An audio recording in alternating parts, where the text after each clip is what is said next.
बोलो विष्णु भगवान की जय। तुलसी माता की जय।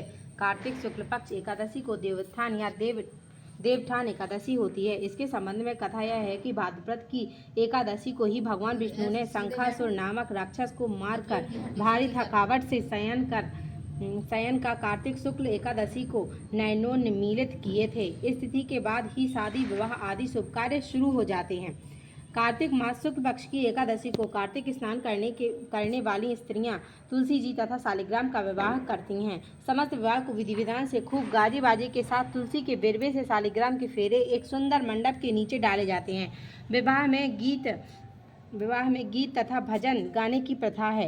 मगन भई तुलसी राम गुण गाय के, मगन भई तुलसी राम गुण गाय के, सबको चली डोली पालकी रथ जुड़वाई के, साधु चले पाँव पहिया चीटी सो बचाई के, मगन भई तुलसी राम गुण गाय के।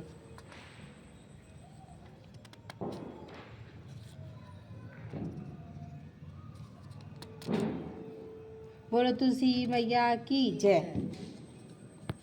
हो गई। अथ प्रबोधिनी एकादशी महात्म्य। ब्रह्मा जी बोले कि हे मुनिश्रेष्ठ, अब आप पापों को नष्ट करने वाली तथा पुण्य और मुक्ति के देने वाली प्रबोधिनी एकादशी का महात्म्य सुनाएं। भागीरथी गंगा मनुष्य को तब ही तक फल देती है जब तक कि कार्तिक मास की प्रबोधिनी नहीं आती। तीर्थ नदी समुद्र आदि तभी तक फल देते हैं जब तक प्रबोधिनी एकादशी नहीं आती। कार्तिक मास शुक्ल पक्ष की प्रबोधिनी एकादशी के व्रत का फल 1 सहस्त्र अश्वमेघ 100 राज्य सूर्य यज्ञ के फल के बराबर होता है। नारद जी ने पूछा कि हे पिता, एक संध्या को भोजन करने से रात्रि में भोजन करने तथा पूरे दिन उपवास करने में क्या क्या फल मिलता है, उसे आप समझाइए। ब्रह्मा जी बोले कि हे नारद, एक संध्या को भोजन करने से 1 जन्म की रात्रि में भोजन करने से 2 जन्म में तथा पूरे दिन उपवास करने से 7 जन्म के समस्त पाप नष्ट हो जाते हैं। जिस वस्तु का त्रिलोक में मिलना दुष्प्राय है वह वस्तु प्रबोधिनी एकादशी के व्रत से मिल जाती है। प्रबोधिनी एकादशी के व्रत के प्रभाव से सुमेरु पर्वत के समान कठिन पाप क्षण मात्र में ही नष्ट हो जाते हैं। अनेकों पूर्व जन्म के किए हुए बुरे कर्मों को प्रबोधिनी एकादशी का व्रत क्षण भर में नष्ट कर देता है। जो मनुष्य अपने स्वभाव अनुसार इस प्रबोधिनी एकादशी का विधि पूर्वक व्रत करते हैं उन्हें पूर्ण फल प्राप्त होता है। हे मुनिवर, जो मनुष्य श्रद्धा पूर्वक थोड़ा भी पुण्य करते हैं वह उसमें पुण्य पर्वत के सामने अटल हो जाता है। जो अपने हृदय के अंदर ही ऐसा ध्यान करते हैं कि प्रबोधिनी एकादशी का व्रत करूंगा, उसके 100 जन्म के पाप नष्ट हो जाते हैं। जो मनुष्य प्रबोधिनी एकादशी को रात्रि जागरण करते हैं उनकी बीती हुई तथा आने वाली 10 रात्रि जागरण करते हैं उनकी बीती हुई तथा आने वाली 10 रात्रि पीढ़ियां विष्णु लोक में जाकर निवास करती हैं और नरक में अनेक दुखों को भोगते हुए पितृ विष्णु लोक में जाकर सुख भोगते हैं। ब्रह्मा हत्या आदि महान पाप प्रबोधिनी एकादशी की रात्रि को जागरण करने का फल अश्वमेघ आदि यज्ञों के फल से अधिक होता है। समस्त तीर्थों में जाने तथा गौ स्वर्ण भूमि आदि के दान का फल कार्तिक मास की शुक्ल पक्ष की प्रबोधिनी एकादशी के रात्रि के जागरण के फल के बराबर होता है। इस संसार में उसी मनुष्य का जीवन सफल है जिसने प्रबोधिनी एकादशी के व्रत के द्वारा अपने कुल को पवित्र किया है। संसार में जितने भी तीर्थ हैं तथा जितने भी तीर्थों की आस की जा सकती है वह सब प्रबोधिनी एकादशी का व्रत करने वाले के घर में रहते हैं। मनुष्य को समस्त कर्मों को त्यागते हुए भगवान की प्रसन्नता के लिए कार्तिक मास की प्रबोधिनी एकादशी का व्रत करना चाहिए। जो मनुष्य इस एकादशी के व्रत को करता है वह धनवान, योगी, तपस्वी एवं इंद्रियों को जीतने वाला होता है, क्योंकि यह एकादशी भगवान विष्णु की अत्यंत प्रिय है। इसके व्रत के प्रभाव से कामिक, वाचिक और मानसिक पाप नष्ट हो जाते हैं। इस एकादशी के दिन जो भगवान की प्राप्ति के लिए दान, तप, होम, यज्ञ आदि करते हैं उन्हें अक्षय पुण्य मिलता है। प्रबोधिनी एकादशी के दिन भगवान की पूजा करने से बाल, यौवन और वृद्धावस्था के समस्त पाप नष्ट हो जाते हैं। इस एकादशी की रात्रि को जागरण करने का फल सूर्य ग्रहण के समय स्नान करने के फल से सहस्त्र गुना अधिक होता है। मनुष्य के जन्म से लेकर जो पुण्य करता है वह पुण्य प्रबोधिनी एकादशी के व्रत के समान सामने व्यर्थ है। जो मनुष्य प्रबोधिनी का व्रत नहीं करते उनके समस्त पुण्य व्यर्थ ही जाते हैं। इसीलिए हे नारद, तुमको भी विधि पूर्वक श्री विष्णु भगवान की पूजा करनी चाहिए। जो व्यक्ति कार्तिक मास में धर्म परायण होकर अन्य व्यक्तियों का अन्न नहीं खाते उन्हें चंद्रायण व्रत का फल मिलता है। कार्तिक मास में भगवान दान आदि से उतने प्रसन्न नहीं होते जितने कि शास्त्रों की कथा सुनने से प्रसन्न होते हैं। कार्तिक मास में जो मनुष्य भगवान की कथा को थोड़ा बहुत पढ़ते या सुनते हैं उन्हें 100 गौ दान का फल मिलता है। जो मनुष्य अपने कल्याण के लिए विष्णु भगवान की कथा सुनते हैं वे अपने कुटुंब का उद्धार करके सहस्त्र गौ दान फल पाते हैं। जो मनुष्य प्रबोधिनी एकादशी के दिन श्री विष्णु की कथा सुनते हैं उन्हें 7 दीपों के दान का फल मिलता है। जो विष्णु की भक्ति पूर्वक कथा सुनते हैं और कथा वाचने वाले ब्राह्मण को यथोचित यथोचित पूजा करते हैं तथा उसे संतुष्ट करते हैं वे उत्तम लोक को जाते हैं। इस पर नारद जी बोले कि हे ब्रह्मा जी, अब आप एकादशी के व्रत का विधान कहिए और कैसा व्रत करने से कौन सा पुण्य मिलता है वह भी समझाइए। ब्रह्मा जी बोले कि हे नारद, इस एकादशी के दिन मनुष्य को ब्रह्म मुहूर्त में उठना चाहिए और नदी, तालाब, कुआं आदि पर स्नान करके व्रत का नियम ग्रहण करना चाहिए। उस समय भगवान से विनय करनी चाहिए कि हे भगवान, आज मैं निराहार रहूंगा और दूसरे दिन भोजन करूंगा, इसीलिए आप मेरी रक्षा करें। इस प्रकार विनय करके भगवान की पूजा करनी चाहिए और व्रत प्रारंभ करना चाहिए। उस रात्रि से भगवान के समीप नृत्य, बाजे तथा कीर्तन से समय व्यतीत करना चाहिए।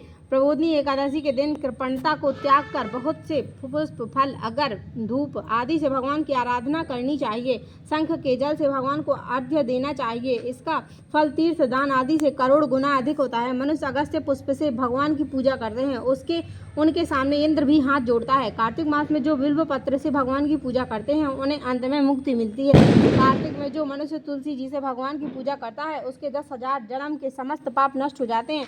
जो मनुष्य इस मास में श्री तुलसी जी के दर्शन करते हैं या छूते हैं या ध्यान करते हैं या कीर्तन करते हैं या रोपण अथवा सेवा करते हैं वे 1000 कोटि युग तक भगवान के घर में रहते हैं। जो मनुष्य तुलसी का पेड़ लगाते हैं उनके कुटुंब में जो पैदा होते हैं वे प्रलय के अंत तक श्री विष्णु लोक में रहते हैं। जो भगवान की कदम पूजा पुष्प से पूजा करते हैं वह यमराज के दुखों को नहीं पाते। समस्त मनोवांछाओं की पूजा करने वाले भगवान कदम में पुष्प को देखकर अत्यंत प्रसन्न होते हैं। यदि उनकी कदम पुष्प से पूजा की जाए तो फिर बात ही क्या है। जो गुलाब के पुष्प से भगवान की पूजा करते हैं उन्हें मुक्ति मिलती है। जो मनुष्य बकुल और अशोक के फूलों से भगवान की पूजा करते हैं वे अनंत काल तक शोक रहित होते हैं। जो मनुष्य विष्णु भगवान की सफेद और लाल कनेर के फूलों से पूजा करते हैं उन पर भगवान अत्यंत प्रसन्न होते हैं। जो मनुष्य विष्णु भगवान की दूरबा दिल से पूजा करता है वे पूजा के फल से 100 गुना फल अधिक पाते हैं। जो भगवान की समी पत्र से पूजा करता है वह भयानक यमराज के मार्ग को सरलता से पार कर जाता है। जो आदमी चंपक पुष्प से भगवान के विष्णु की पूजा करते हैं वे आवागमन के चक्र से छूट जाता है। जो आदमी स्वर्ण का बना हुआ केतकी पुष्प भगवान पर चढ़ाता है उसके करोड़ों जन्म के पाप नष्ट हो जाते हैं। जो आदमी भगवान के पीले और रक्त वर्ण कमल के सुगंधित फूलों से पूजा करते हैं उन्हें श्वेत द्वीप में स्थान मिलता है। इस प्रकार रात्रि में भगवान की पूजा करके प्रातः काल शुद्ध जल की नदी में स्नान करना चाहिए। स्नान करने के पश्चात श्री भगवान की प्रार्थना करते हुए घर आकर भगवान की पूजा करनी चाहिए। इसके बाद व्रत के लिए ब्राह्मणों को भोजन कराना चाहिए और दक्षिणा देकर मीठे वाक्यों द्वारा उनको विदा करना चाहिए। इसके उपरांत भोजन, गौ और दक्षिणा से गुरु की पूजा करनी चाहिए और ब्राह्मण को भूर्यसी दक्षिणा देकर नियम को छोड़ना चाहिए। ब्राह्मण को यथाशक्ति दक्षिणा देनी चाहिए। जिस ब्राह्मण को रात्रि में भोजन करावे स्वर्ण सहित बैल दान करना चाहिए।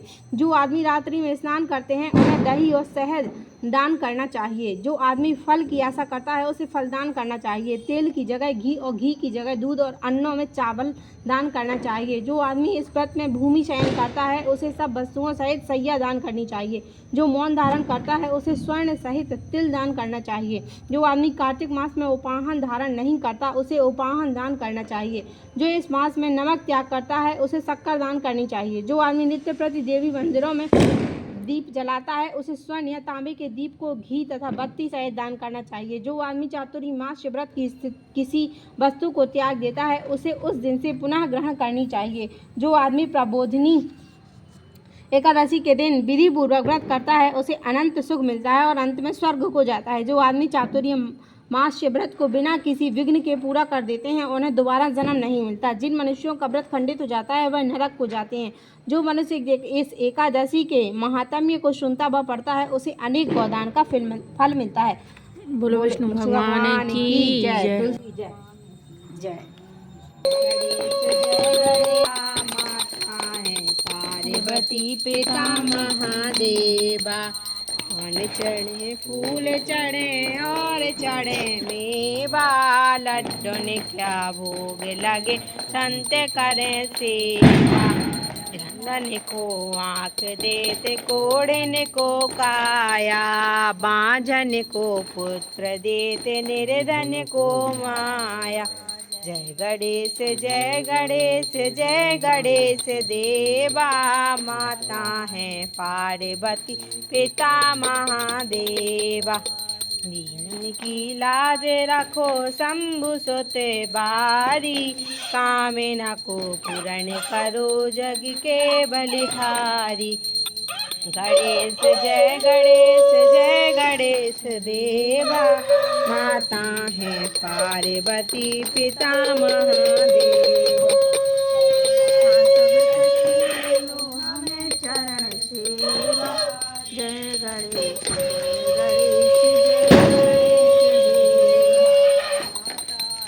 पार्वती पिता महादेवा।